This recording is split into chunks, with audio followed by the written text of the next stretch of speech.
Hello guys! So, ang topic natin for today, ito, mga gustong-gusto ng lalaki kapag kayo ay hahantong sa S. So ladies, kung gusto mong malaman ang mga ito, panoorin mo ito.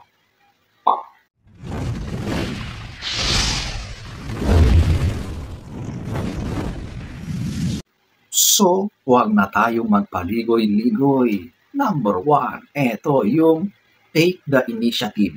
Or ito na, yung ikaw na ang gumagawa ng unang hakbang ng paraan para mapunta kayo sa ganon.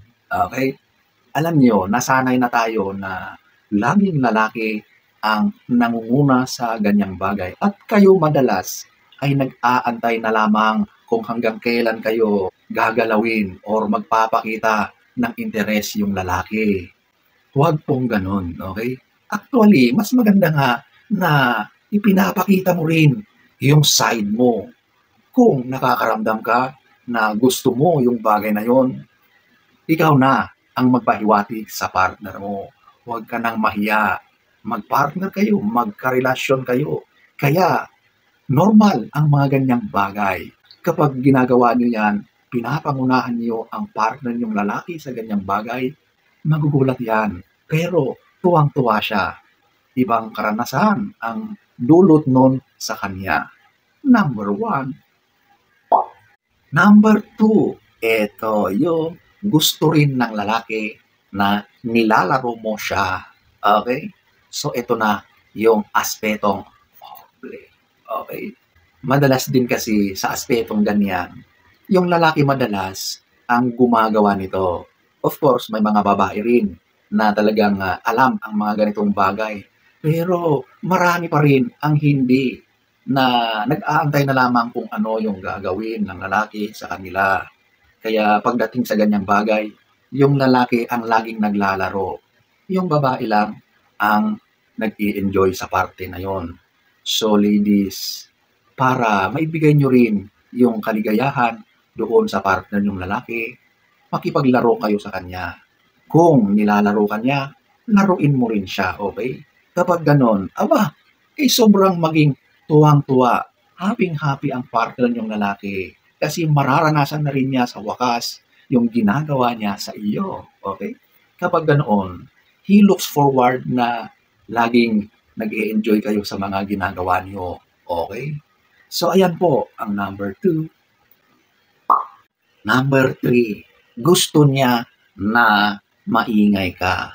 Ang mga babae pagdating sa ganito ay talagang maingay, okay? At alam nyo ba na yung ingay na yan, nagdudulot yan ng sobrang kasiyahan sa lalaki. Mas lalo siyang ginaganahan kapag naririnig ka niya na nag-iingay, okay? Kaya ladies, huwag nang pigilan yung nararamdaman nyo kapag nag-e-enjoy kayo. Kapag nagugustuhan nyo yung nararanasan nyo, sige, ilabas nyo. Siguraduhin nyo na naririnig ng partner nyong lalaki yung lumalabas na ingay sa inyo, okay? Lalo siyang nasasabik. Kaya ladies, ilabas nyo na yung totoong nararamdaman nyo, okay?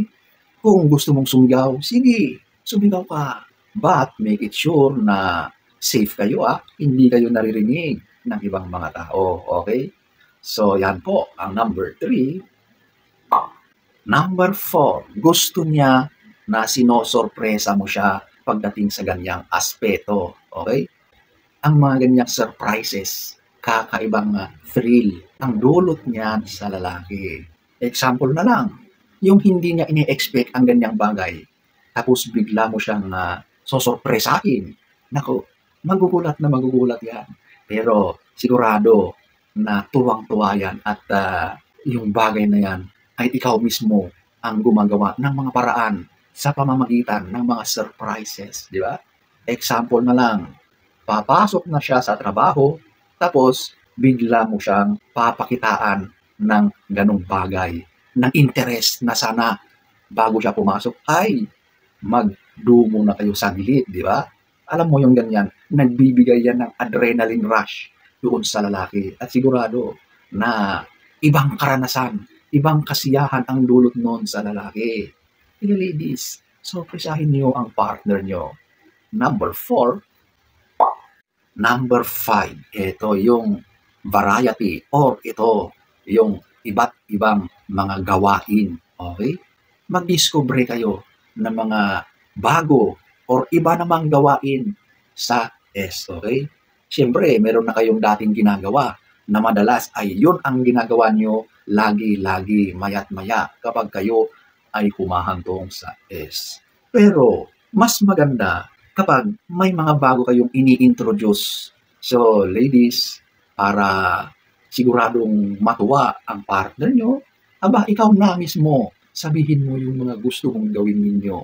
Alam nyo, kapag ganyan, very willing na gawin at mag-participate ang lalaki kapag ganyan ang gusto mong mangyari, okay? Mas maganda nga yung ganyan mga bago. Siyempre, bago yan So, ibang karanasan, ibang pakiramdam ulit yan.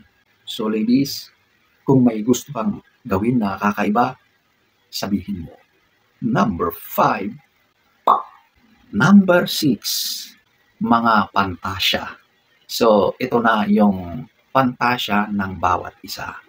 So kung meron kang mga gustong gawin o mga ninanais mo sa aspeto na yan, huwag mahiya.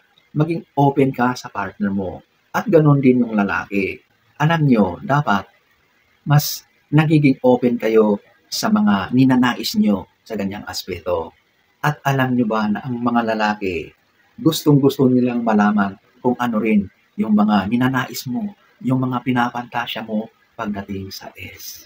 Kung sinabi mo sa kanya, sigurado ibang level na thrill ang dulot nun sa lalaki. Kasi alam niya na iyon ay iyong kagustuhan na ninanais mo. Okay?